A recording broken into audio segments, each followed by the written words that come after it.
Hi, I'm Sherry Harris, owner of LifeSource Water. Your tap water isn't as clean as you think. City water is full of contaminants, including chlorine that cities use to treat it. At LifeSource, we believe your water should support your family's health. Our whole house system delivers filtered water from every tap, even your showers. For over 40 years, we've proudly built every system right here in the USA. Call our factory today at 1-800-WATER-99 or visit lifesourcewater.com. Warranty limitations apply. Time for Michigan's newest sports talk show, Mitten Madness. And here he goes. Defense win championship. Michigan sports talk from here in Battle Creek. The latest stories, the biggest games, all across the Mitten State. That's not something to play with. Streaming live and on demand on the 95.3 WBCK app. Your host, Da'Jzon Hughes. Welcome back to the Mitten Madness here on 95.3 The Ticket. It's time for another hour of Michigan sports and everything happening inside of the Mitten, inside of the sports world. We'll touch in on Michigan, Michigan State for both the men's and women's in the NCAA March Madness tournaments and how their seasons are faring as they begin to come to a close, as either you'll lift a trophy or you'll go home wishing that you did just a little bit more. The Pistons starting to ramp things back up as the playoff push becomes even more evident. The Red Wings trying to do everything they can to scrap their way back into the picture that they had themselves in during the first half of the season. The Tigers opening day, which, yes, apologies for me not getting into that last week. Everything has been absolutely crazy with all the sports happening inside of the state. That slipped through the cracks. That's on me. But we are going to dive into everything that happened in the first day of the Tiger season as we begin to be excited for another MLB season that comes around. And hopefully the Tigers can be back where they were last year and continuing to have success picking up where they left off in the ALDS. Hopefully trying to get at least an ALCS appearance, if not winning that series to go on to the World Series. And then we'll end things out talking about our picks and getting into all of that like we always do. Another amazing week. I mean, great news for me. I bought a car on Monday, so I've been driving my new vehicle, absolutely loving it of recent. So that's pretty much been on my mind left and right. Getting into spring break as well, so no practice for me in the upcoming week. I have a little bit of time to enjoy to myself, rest, and get prepared for the onslaught that is my high school season. Obviously, tons and tons of basketball to watch. Lacrosse has been off and running, and there's success absolutely everywhere. I'm really excited for the next couple of weeks. Now that we have gotten through the obligatories, we'll start with the Spartans, who took down North Dakota State 92-67 last week, which we talked about in depth. They were preparing to play Louisville, and we got to talk about that game a good bunch last week. And, well, I think things went pretty well for the Spartans in that game against Louisville. Spartans win 77-69. Cohen Carr goes for 21 and 10, 8 of 13 from the field, 3 of 5 from the free throw line, 16 assists from Jeremy Fears as he sets a record for the Spartans for most assists in 2 games in the NCAA tournament. He had 12 night 1 and then 16 night 2 to combine for 28, which is also tied for the best in NCAA history in 2 games in the first 2 weekends, the first 2 games of the weekend. So this is what you want to see out of your point guard. Spartans shoot 47, 42, 74 in their splits, 15 turnovers, 39 rebounds, led for 90% of the game. Their largest lead was 13. On the other side, Louisville didn't have a bad game whatsoever. I mean, like I said, they lost this game by 8 points. And Ryan Conwell, 21 points, 7 of 15 from the field, 2 of 4 from the free throw line, 6 rebounds for Sonata Frew. And then Conwell also had 4 assists, only 2 turnovers, only 5 turnovers for Jeremy Fears in his 37 minutes of play. Conwell played 34. Louisville shoots 41, 35, 67 from the field, 11% from the turnover, or 11 turnovers, 32 rebounds, 7% they led in this game, and only 4 for their largest lead. This game was at the KeyBank Center in Buffalo, New York. Michigan State escapes with a narrow victory, and they continue on into March. They made it to the Sweet 16 yet again, and their Elite 8 matchup is much more difficult than the matchup they just went through. They're going to have to play yet another very prestigious blue blood program in the NCAA tournament. It's the UConn Huskies, who are a 2 seed, 31-5. This game was on CBS last night as you were listening to that. The Spartans had a 46.6% chance to win, 53.4% chance for Connecticut. Connecticut 1.5 on the over-under, -125 on the money line, plus 105 for the Spartans. The Spartans average more points than the Huskies, but they give up more points. They shoot about the same. The Spartans grab 3 more rebounds. They have 0.4 more assists, but the Huskies do outblock and outsteal them. The Huskies have 1 loss to St. John's in their last 5, and then those 2 blemishes against Michigan and UCLA still plaguing Michigan State's record. I think this game will have been very great. It's at Capital One Arena in Washington, D.C. You guys know exactly how that fared. I don't know yet, but I do think Michigan State has a great chance if they're able to contain Terrace Reed on the inside, limit the Huskies to 1 shot per possession, and then they make their free throws. If they can get out and make their free throws and get to the free throw line, State has a very good chance of advancing on and being yet another Big Ten team to be into the Elite 8. The Big Ten has a chance to get 5 teams in the Elite 8. 5 out of 6 that we're in, right? So, I mean, Iowa beat Nebraska, and then Illinois absolutely dominated Houston. Purdue escapes closely over Texas. So that's 3 in already. And if Michigan and Michigan State had both won last night, which you guys know and I don't, then we got 5 teams in, and the Big Ten clearly looks like the best conference in the country. And then it also looks like Michigan has a great chance of winning the NCAA tournament. If the Big Ten is the best conference and they won the Big Ten by 4 games, why wouldn't they be near the top? So Michigan State, like I said, has to contain Terrace Reed and make their free throws, but they could be very well on their way to a matchup against either Duke or St. John's. Once again, another blue blood program that Michigan State's going to have to go through if they want to get to the Final Four. But an all Big Ten Final Four is very much still in the possibility. Michigan is coming up next. They were able to absolutely dominate St. Louis after they dominated Howard, another 20-plus point victory. They won this game by 23, 95-72. It was never really close after the second half. I mean, the first half was close, and that's been a normality for Michigan throughout the season. They win this game 95-72. It was 48-39 at half, and then Michigan ran away with it in the second half. Yaxel, 25 points, 9 of 13 from the field, 4 for 4 from the free throw line. Morez Johnson, 8 rebounds. Elliot Cadeau, 7 assists, 2 turnovers, 37 minutes of play. Michigan shoots 56, 48, 70 in their splits. Only 9 turnovers, 42 rebounds. Led for 88% of the game. Their largest lead was 25. Meanwhile, St. Louis, Amari McCautry did everything he could. 14 points, 5 rebounds, 7-11 from the field. Robbie Avila also cashed in 5 assists, 1 turnover, and 30 minutes of play. St. Louis shoots 44, 31, 53 from the field, only had 8 turnovers, grabbed 27 rebounds, led for 8% of the game, and their largest lead was 4. This game was also at the KeyBank Center in Buffalo, New York. Michigan absolutely cruising in the NCAA tournament so far. Nothing really pressuring them, but their big game against Alabama that was last night was their biggest test to this moment in the tournament.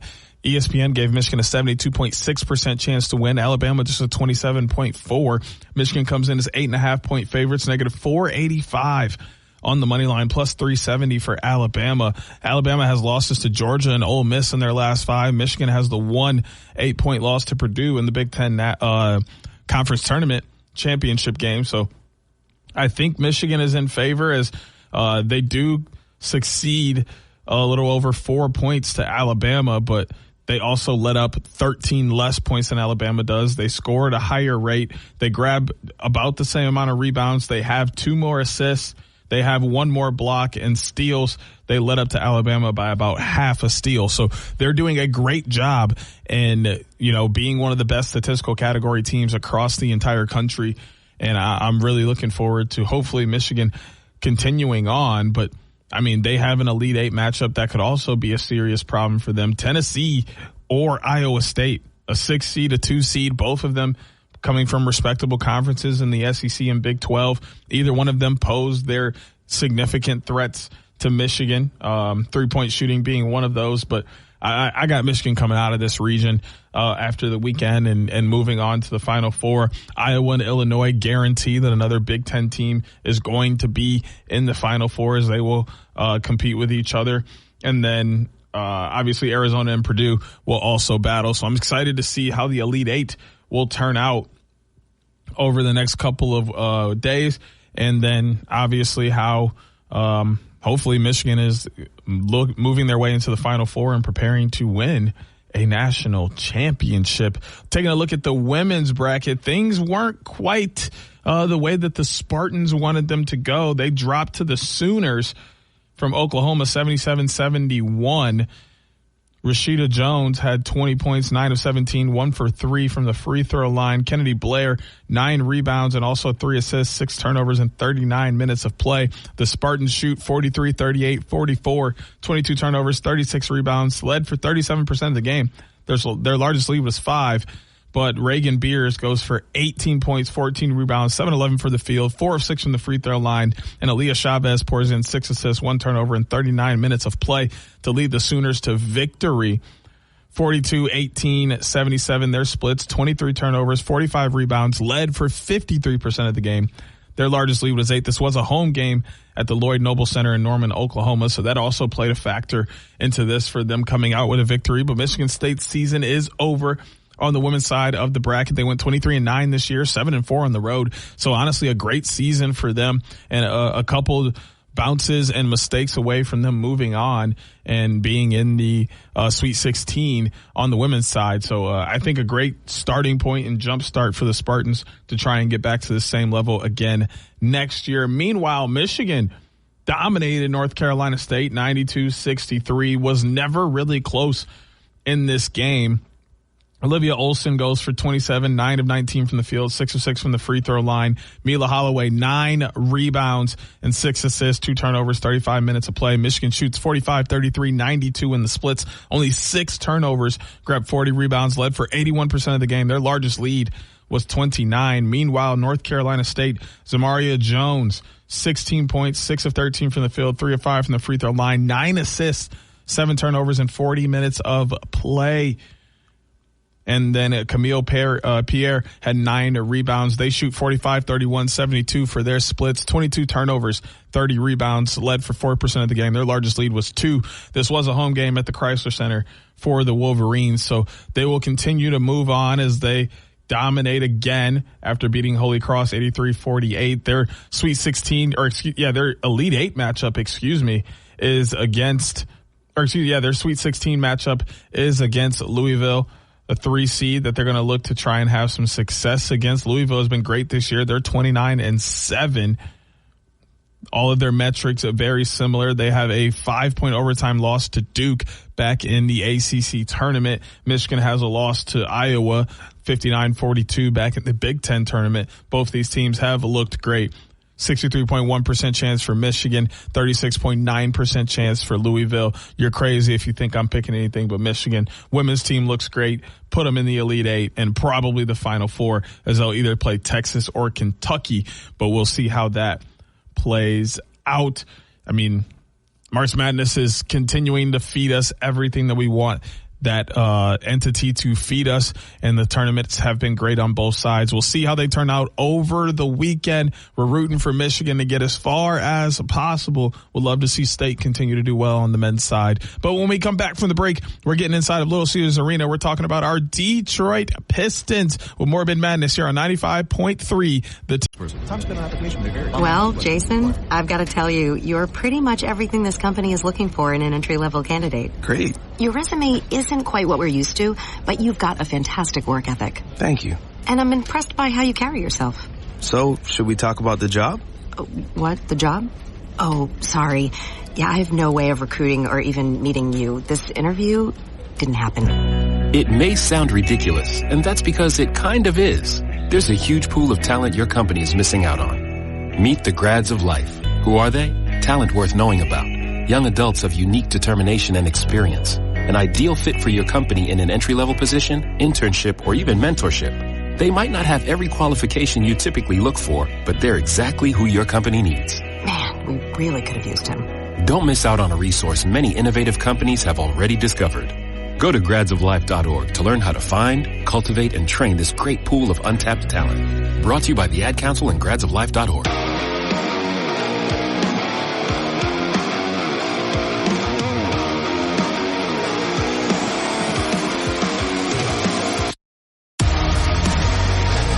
Welcome back into Mitten Madness here on 95.3 The Ticket. It's time for us to step inside of Little Caesars Arena and lay down the hardwood, talking about our Detroit Pistons. You know where we always start. We talk about the standings and where the Pistons find themselves.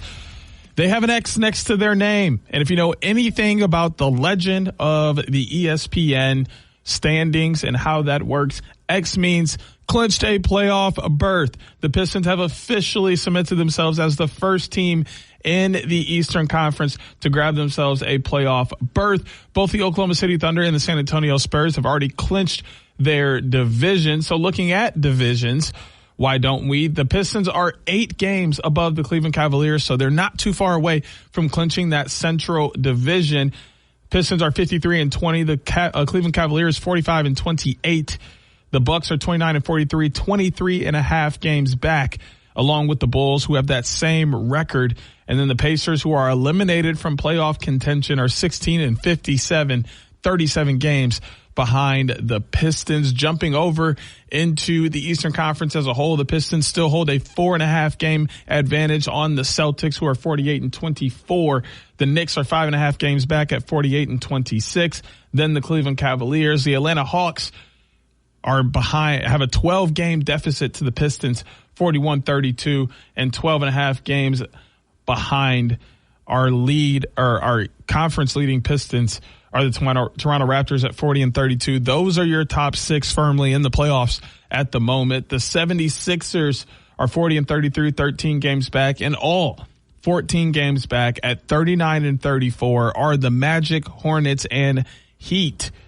Those are your 7 through 10 teams who would play in the play-in if the season ended today and the playoffs started in a couple of days. So the Pistons find themselves sitting in 3rd in the league. They're 2 games behind the San Antonio Spurs, 4 games behind the Oklahoma City Thunder. I'm not sure that they'll be able to catch either one of those teams, maybe the Spurs, and they end up being second, but 4 games is a hefty margin at this time of the year to try and make some advantages to be the number 1 overall team in the NBA, but they surely could be too. They're 28-9 at home, 24-11 on the road, 10-4 within the Eastern, or within the Central Division. They're 34-12 within the Eastern Conference. They average 117.6 points per game, give up a 109-point game, 8-2 in their last 10, currently on a 1-game win streak.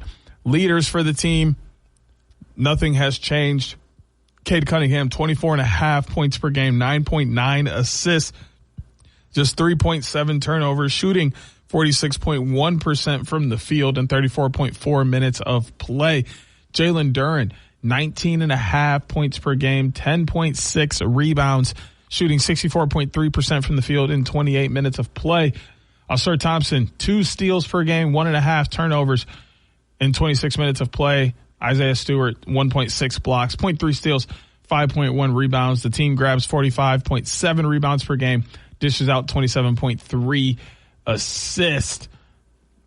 They have officially surpassed that mark of 24-25 where they had 44 wins. That was the most that they had in the last couple of seasons. They're now up to 53, which I think is the most that they've had since the early 2000s, maybe the early 2010s, but I'm pretty sure the 2000s, back when they were winning the Eastern Conference, going to the Eastern Conference Finals, going to the NBA Finals. So this team definitely has success. Both Duncan Robinson and Karis LeVert our day-to-day at the moment. Looking at how things fared over the last week for the Pistons. They did beat Golden State last Friday, like I said they would, 115-101. And then they beat the Lakers 113-110, which turned out to be a fantastic game. One where the Pistons battled toe-to-toe with Luka Doncic, LeBron James, and company, and were able to come out with a victory. Unlikely hero in this one, Dennis Jenkins. 30 points, 11 of 18 from the field, 4 of 4 from the free throw line. Jalen Duren grabbed 11 boards. Jenkins also had 8 assists, just 2 turnovers in his 39 minutes of play. Pistons shoot 45, 42, 92 in their splits. 11 turnovers, 37 rebounds, led for 71% of the game. Their largest lead was 16. The Lakers, on the other hand, Luka Doncic, 11 of 29 from the field, 7 of 8 from the free throw line for 32 points. DeAndre Ayton grabbed 10 rebounds, and LeBron 10 assists, 4 turnovers in his 39 minutes of play. 48, 28, 84 on the splits for the Lakers, 13 turnovers, 39 rebounds, led for 23% of the game. Largest lead was just 7. This was a home game at Little Caesars Arena, so that did provide a little extra as they got a career high from Dennis Jenkins. He had 6 in the final 34 seconds of play to will the Pistons to victory and ending the Los Angeles Lakers 9-game win streak. So Pistons were off to a great start into the weekend until they had to go to play Atlanta in the midweek. Well, they welcomed Atlanta into Little Caesars Arena in the midweek. They ended up dropping this one in overtime, one of the best games of the week. Jalen Duren, 26 and 14.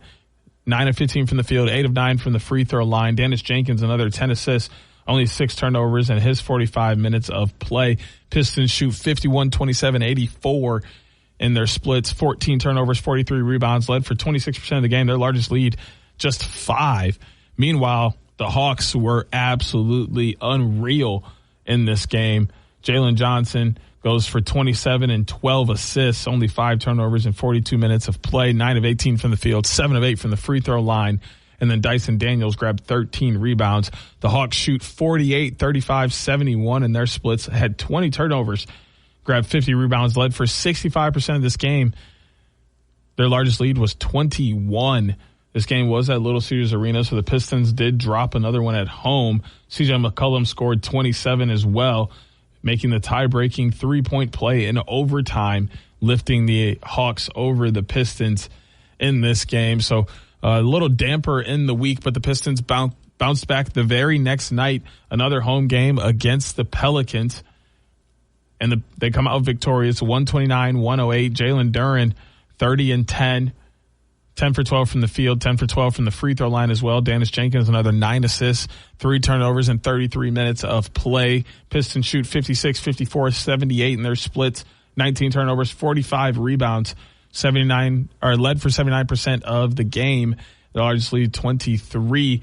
Meanwhile, for the Pelicans, Zion Williamson, 21 points, 8 of 13 from the field, 5 of 9 from the free throw line. Derek Queen grabbed 11 rebounds, and Jeremiah Fears, 6 assists, 2 turnovers, 27 minutes of play.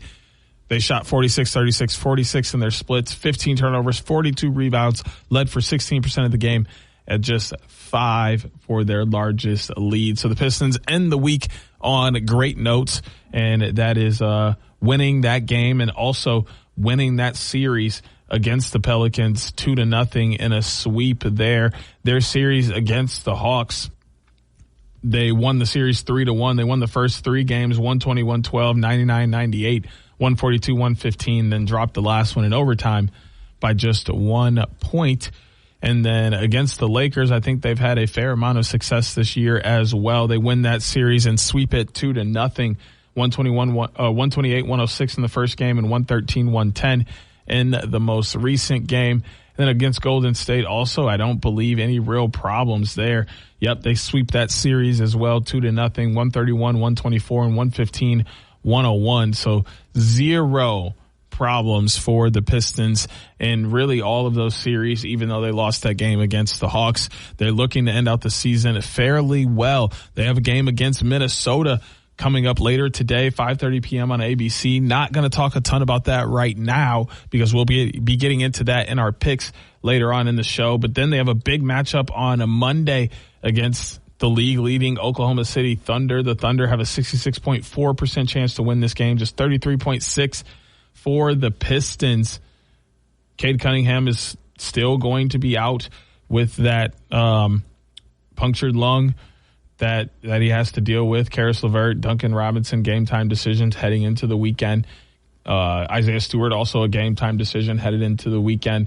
Oklahoma City Thunder 57-16, 29-6 on the road. Pistons won the first game 124-116. So who says they can't win the second, even though it's down in the Paycom Center in Oklahoma City, Oklahoma? This game is going to be very good and could be a big boost for the Pistons if they're able to win it, especially without Cade Cunningham. It's a large task, but not unsurmountable. So it'll be interesting to see if they're able to pull that one out. Then they got Toronto the very next night at home at 8 p.m. And then they welcome Minnesota back for a home game. That one's going to be 7 p.m. on Prime on Thursday, April 2nd, to end out the week. So, I mean, we can dive into this Toronto game for just a moment here. I mean, only giving the Raptors a 32.2% chance, which means 67.8% for the Pistons. Emmanuel Quickly still out for the Raptors. Raptors are 40-32 on the year, 21-16 on the road. They're 1-1 in the season series. Pistons won 113-95 in Toronto, then lost 119-108 in Toronto. So they're going to look to close things out, win this series 2-1 headed into this final game at Detroit or at Little Caesars Arena. And then that other Minnesota game, which we didn't talk about the first one, the second one, Pistons are projected to win 60.8%. Anthony Edwards is out for the Timberwolves, 39.2% chance for them to win. He's a game-time decision headed into the weekend, so maybe he'll be back along with Ayo Dosunmu. So we'll see kind of how that fares when that game comes around. It'll be on Prime Video.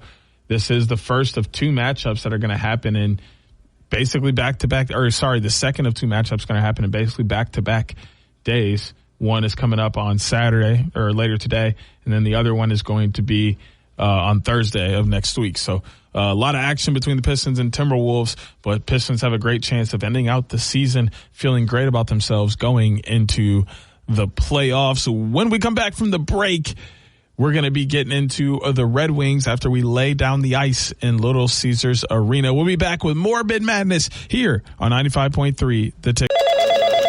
Spreadsheets, clunky software, 100 different logins just to run your business? There's a better way. Odoo. One simple, connected platform that handles sales, inventory, accounting, and more. So you can focus on growing, not juggling. Make the switch today at odoo.com. That's ODOO.com. Mike Rowe on the Skills Gap and how a student organization known as Skills USA is trying to fill it. So the thing about Skills USA that's so cool, and the reason that my foundation has supported it for years, is that it's deliberately and intentionally focused on celebrating a skill.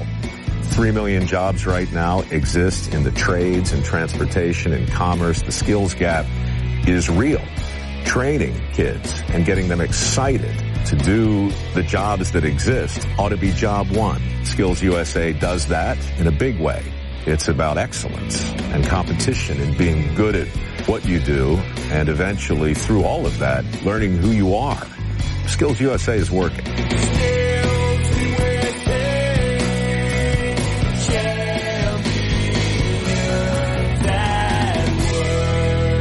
Learn more at microworks.com and skillsusa.org.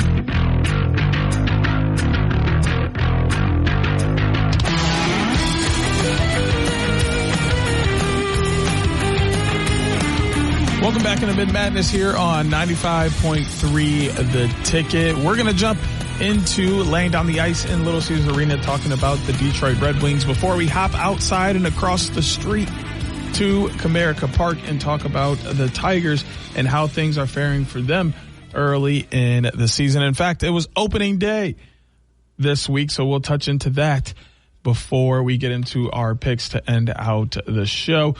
Starting with the standings, as we always do, the Red Wings have continued to fall as the inevitable. Ooh, man, you would think I talk for a living, right? Inevitable decline and collapse of the Red Wings has arrived. They've fallen now down to 6th in the Atlantic Conference or Atlantic Division inside of the Eastern Conference. The Sabres at the top, 44-20-8 for 96. Lightning 44-21-6 for 94. Montreal Canadiens 40-21-10 for 90. Bruins 40-24-8 for 88. Senators 38-24-10 for 86. Red Wings 38-25-8 for 84. Maple Leafs 31-29-13 for 75. And the Panthers 35-33-3 for 73. Looking at the entire conference, the Red Wings are now down to 10th in the conference. So much harder for them to be making a playoff push. In fact, they have fallen out of the wild card by a significant margin. 2 teams have jumped them for the Eastern Conference wild card. Now holding that second wild card spot are the Islanders, who are 41-27-5 for 87 points. And the Senators are above the Red Wings as well with their 86 points. So the Red Wings have severely fallen off over the last couple of weeks. They're continuing to lose games, and they're losing games in regulation, which means they're getting no points while other teams are continuing to get points and move up the ranks, subsequently dropping the Red Wings down and making it harder for them to get into the playoffs. But they have no one to blame but themselves. As we look at the leaders for the team, DeBrincat has 35 goals, 12 on the power play on 249 shots. He also leads the team in points as he has 39 assists to go with those goals for 74 total points. Lucas Raymond leads the team in assists with 47, 19 on the power play. His plus minus is 9 on the year. John Gibson still leads the team in all 3 statistical goalie categories, and probably all of those goalie categories. He's got a 2.55 goals against average, save percentage of .906. He's seen 1,246 shots. He's saved 1,129 of them, which means he's given up 117 goals on the year. He's won 26 games. The team scores 2.89 goals per game. They give up 2.93, which is good for tied as 9th in the league. Their power play 21.8%, 14th in the league, and penalty kill 77.8%, good for 24th in the league. They're very close to surpassing their mark from last year. They're 39-35. They're 38-25 at the moment. They had 8 overtime losses in that year. They have 8 overtime losses now. Their best record of recent was 23-24, where they were 41-32-9 for 91 points. They're right around the corner from that. Very well could surpass that if they're able to get on their high horse here over the next couple of weeks and have some success as the season prepares to wind down. I mean, they have 1, 2, 3, 4, 5, 6, 7, 8, 9, 10, 11 more games. So they only have to win 4 of them in order to surpass that mark. Maybe have a couple more overtime games to feel comfortable. But, I mean, it's within reach. I mean, the tough game was the one that was last night. You had Buffalo on the road, who's leading not only the Atlantic Division, but the entire Eastern Conference. They've been dominant of the last couple of months since the break. So Buffalo has looked absolutely fantastic, and maybe this is their year. And then you welcome Philadelphia into Little Caesars Arena before going on a road trip. You got Pittsburgh, then back at Philadelphia, and then New York, the Rangers, before you come back home for a long stint against Minnesota, Columbus, Philadelphia, New Jersey, before ending out the season on the road in Florida at Tampa Bay, then at Florida. So definitely a handful of games in there that the Red Wings can win and can find themselves looking to push into the playoffs and find themselves maybe at a wild card spot where they can fight to move up the ranks and maybe win themselves a Stanley Cup. But the work is more than cut out for them. They lost to Boston last week 4-2. It wasn't really close. The Red Wings did open up the scoring. Lucas Raymond on the power play from Andrew Kopp and Patrick Kane. But then David Pastrnak responds almost immediately. Charlie McAvoy and Morgan Geekie pick up the assist there. That was also on the power play. Then Alex DeBrincat pops back into the third period from Moritz Seider puts the Wings up 2-1. And then Elias Lindholm from Morgan Geekie and Mason Lowray.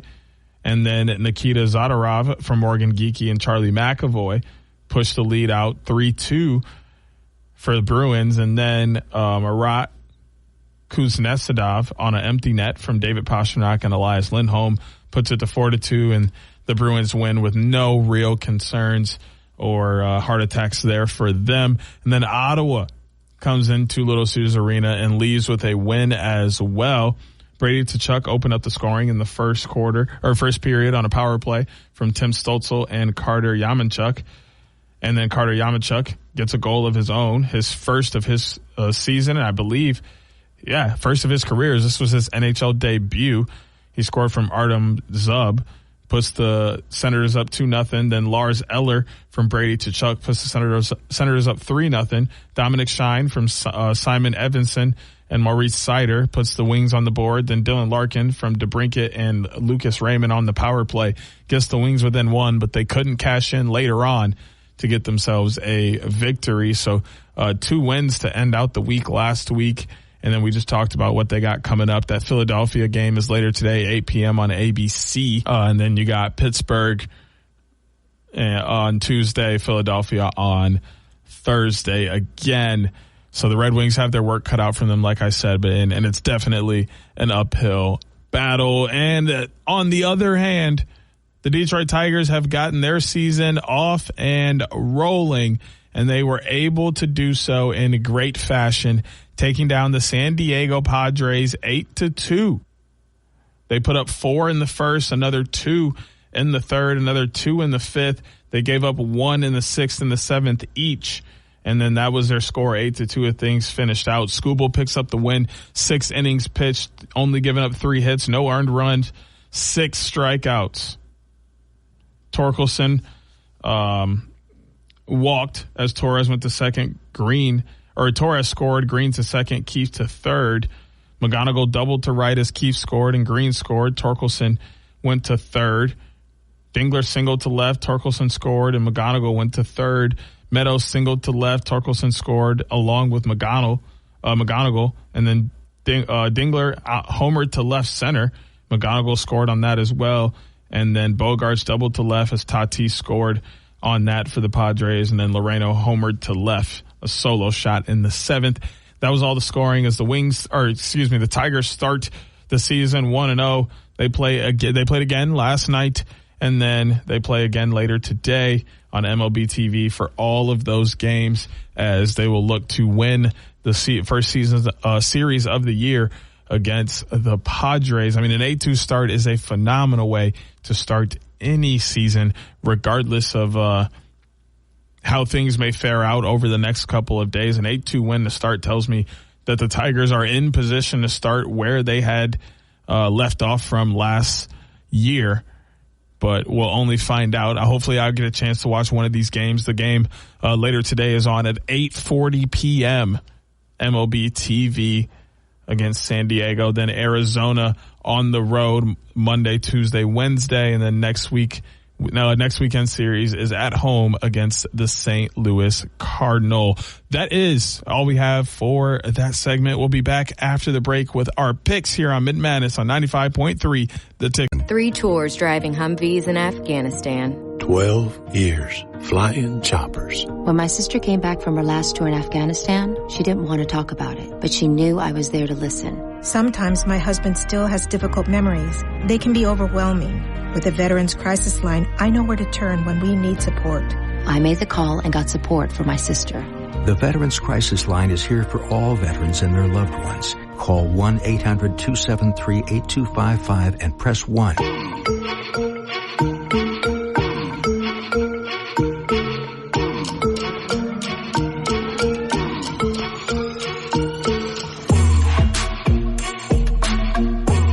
back into Mitten Madness here on 95.3 The Ticket. It's time for us to get into our picks. Remember, you can play along with picks every single week using the chat feature in the 95.3 The Ticket app. All you have to do is listen to the 6 games or contest matches that we select here for our picks.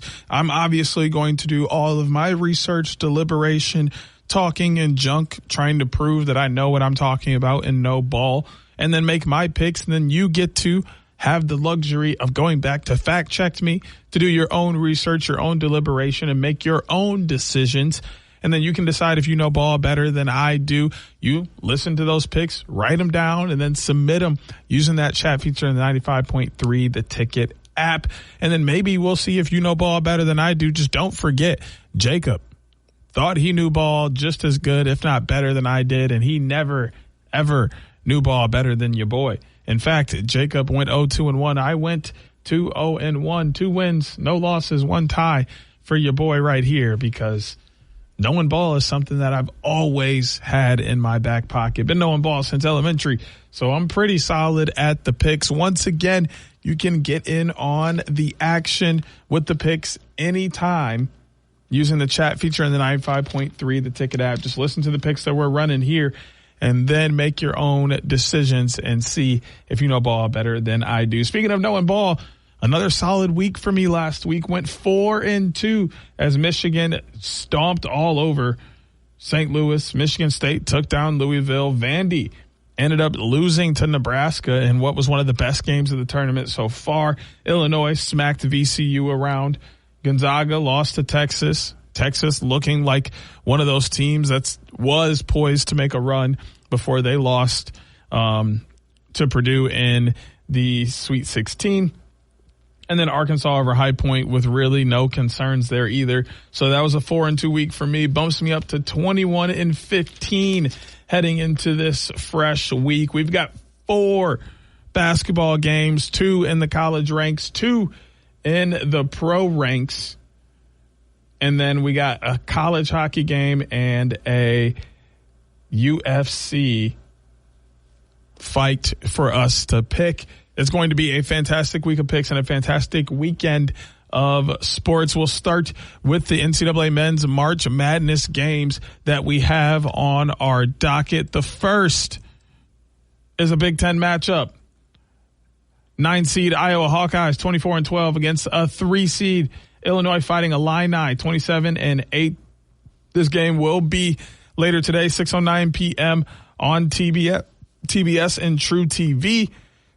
Iowa has a 25.2% chance to win. They're giving Illinois a 74.8% chance. It will be at the Toyota Center in Houston, Texas. We know exactly how close the games are between these two. We know just how good these two teams can be. We've seen the best of the best in the 3-point shooting on both sides. I'm looking back at the schedule to see how this game went. Illinois beat Iowa on the road 75-69 earlier this season. That was the only time these two played against each other. So this is a chance for Iowa to possibly get some get back. They are absolutely rolling right now. I mean, steamrolling, looking like one of the best teams in the country. Looking like, they played well in a Big Ten that was one of the best conferences, if not the best conference in the country. Can the Illinois Fighting Illini slow down the Hawkeyes, who have been absolutely red hot of recent? And I think so. After what I saw from them Thursday night against Houston, where they dominated one of the best teams in the country, a 2-seed, a team that many people felt had a great chance of winning a national championship, was a national champion in many people bracket, and Illinois just wiped the floor with them, made it look easy. I mean, they shot the lights out of the ball. I mean, it was absolutely unreal. They jumped out of the gym. They played amazing defense. They caused turnovers. The Illini looked like they wanted to be the best in the gym. I got to go with Illinois to win this one, and I think it's pretty self-explanatory why. Although Iowa will give it a run, it will be a close game. I think Illinois comes out on top. That gets us over into our second March Madness game. That's also later today, 8:49 p.m. TBS and True TV. Another Big Ten team in the Purdue Boilermakers, a 2 seed at 30-8, taking on the Arizona Wildcats, a 1 seed at 35-2. Arizona 63% chance to win, 37 for Purdue. Arizona 6.5 point favorites, negative 270 on the money line, plus 220 for Purdue. Arizona and Purdue both 5-0 in their last 5, absolutely cruising. Arizona took down Arkansas in stellar fashion, 109-88, made Arkansas look like they were just not even close to being the same caliber of team and shouldn't have even been in a Sweet 16 matchup against Arizona. Now they're going to have to take on Purdue. Purdue, barely outlasted Texas. They dominated Queens, and then they beat Miami by just 10, and then they beat Texas by 2 on a tip at the last second by Trey Kaufman-Wren. Can they match up with Arizona? Yes. Physically, on paper, yes. But can they match up with them skill-wise? I am not sure. Arizona has looked dominant at many points in this season, including within this tournament. They won big over LIU. Then they won big over Utah State, and then they won big over Arkansas. I don't think Purdue is the team to stop them from winning. They may stop them from winning big, but they're not going to stop them from winning. I have to take Arizona to win this game as well. So the first 2 teams that I have in the Final Four, in the Final Four, are Illinois and Arizona. That's going to take us over into the NBA coming up later today, 5:30 p.m. on ABC, also on FanDuel Sports Network for Detroit and North Extra. The Pistons going on the road to the Target Center in Minneapolis, Minnesota, take on the Minnesota Timberwolves. Timberwolves 45-28, 25-13 at home. Pistons 53-20, 24-11 at home. Still no Cade Cunningham, but the Timberwolves are without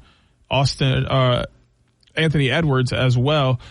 They're giving the Pistons a 50.6% chance to win, 49.4% for the Timberwolves. This is the first matchup of 2 within the week. The Timberwolves will play the Pistons again at Little Caesars Arena on Thursday, April 2nd. Pistons have the 1 blemish against Atlanta by 1 in overtime. Timberwolves just beat the Rockets by 2 in overtime, beat the Celtics by 10, lost to Portland by 4, and then dominated Utah and Phoenix as well. So this one's an uphill battle for the Pistons, especially without Cade Cunningham. But the Pistons have played well, and Jalen Duren has stepped up to be an absolute monster during these last few games without Cade Cunningham. Just dropped like 30 and 12 the other night. Like, that is the kind of success you want to see out of your all-star and out of the second best player on your team when the top option goes down. Jalen Duren has stepped up and received that role. And also Dennis Jenkins dropping a 30 and 10 bomb the other night as well. He has been phenomenal in Cade's absence. I think that trend continues. Maybe Anthony Edwards still sits out of this game and the Pistons are able to grab yet another victory, because that's what I have on my board here, which gets us into our other NBA game for the weekend. The New York Knicks are 48-26. They're 20-17 on the road. They're traveling down to the Paycom Center in Oklahoma City, Oklahoma, to take on the Oklahoma City Thunder, who are 57-16, 29-6 at home. This game will be on NBC and Peacock on Sunday at 7:30. Knicks have a 35.8% chance to win, 64.2% chance for the Thunder. Both the teams are relatively healthy. The Thunder lead this season series 1-0. They beat the Knicks 103-100 back on March 4th. Knicks have a loss to Charlotte 114-103 just a couple of days ago. The Thunder also dropped a loss to Boston 119-109, but they both won their previous 4 games before that. I think the trend for this series continues. I think you see another close game, another competitive game, another game that has tons of scoring, because that is what these teams are good at. Between Jalen Brunson and Shai Gilgeous-Alexander alone, you're bound to see 60, 70, maybe 80 points between the two of them, because they just know how to fill the bucket. And I think we're going to see tons of scoring in this game. But I also think at the end of the day, the defense, the pressure, the length, the size, the skill of Oklahoma City Thunder is just too much for the Knicks, and they're going to end up losing yet another close game, and the Thunder will win the season series in a sweep 2-0, as I have the Thunder taking down the Knicks this weekend. That bumps us over to college hockey. Western Michigan makes it into the NCAA tournament. They're the number 4 overall seed. They're going to be playing in the Loveland Regional semifinal against Minnesota State, a team that they took on last year. This game will be 2:30 p.m. ESPNU in this same spot. Can Western come out and dominate Minnesota State again on their way to hopefully progressing through the national tournament and trying to defend their national championship that they won last year? They're definitely a rung below what they were last year, but the success is paved for them. They know how to get it done. They've been here before, so they can absolutely do it again. And I think it starts with a win over Minnesota State, what was last night. So you guys already know how that turned out. I am going to find out next week. But, hey, every once in a while you got to do something cool, and that's like giving Michigan the chance to have three teams moving on. It's Western, Michigan, and Michigan State all still alive. That's going to get us over into our last pick of the week. UFC Fight Night goes down later tonight, 5 p.m. on the prelims, 8 p.m. on the main card on Paramount Plus. Adesanya versus Pfeiffer. Israel Adesanya 24-5. Joe Pfeiffer is 15-3. Adesanya 6'4", 185 pounds, 36 on the age, 80 inches on the reach. He's a switch fighter who lands 51.64% of his significant strikes. Meanwhile, Joe Pfeiffer, who's 15-3, is 6'2", 186 pounds, 29 years old, 75 inches on the reach. Orthodox fighter who lands 44.46% of his significant strikes. Takedown accuracy is about 1 out of every 3. Meanwhile, it's much different, just 11.11% for Israel Adesanya. I'm sure this one will most likely stay on the feet for most, which gives the advantage to Adesanya, who has been absolutely unreal in his career when playing mostly or fighting in a mostly boxing style match, and also just his length, size, and speed, and then being able to land with such force has made him dominant. I'm going to take Adesanya again to win this one, which gives me Illinois, Arizona, the Pistons, the Thunder, Western Michigan, and Adesanya headed into this weekend. Go Blue. Let's see more success here in the state of Michigan in the NCAA tournaments. We'll be back next week talking more sports in the Mitten State here on Mitten Madness on 95.3 The Ticket. Join Da'Jzon Hughes every Saturday morning at 10 a.m. for Mitten Madness on 95.3 WBCK. Miss the show or want to run it back? Stream Mitten Madness on demand on the WBCK app. Sponsored by AirwayCashForJunkCars.com. This episode is brought to you by Intuit QuickBooks Bill Pay. You didn't start a business to spend your Sundays chasing invoices and manual data entry.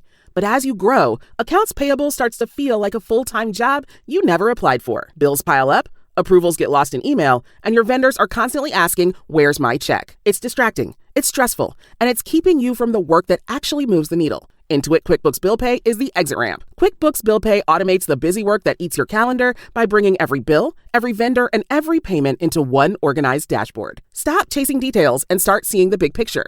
Know exactly what's due, who needs to sign off, and how it impacts your cash flow before the money leaves your bank. Vendors can even manage their own details, so you stay in control of how and when you pay. Grow with confidence and put your AP on autopilot in QuickBooks. Learn more at QuickBooks.com/BillPay. Again, that's QuickBooks.com/BillPay. Terms apply. Money movement services are provided by Intuit Payments, Inc., licensed as a money transmitter by the New York State Department of Financial Services.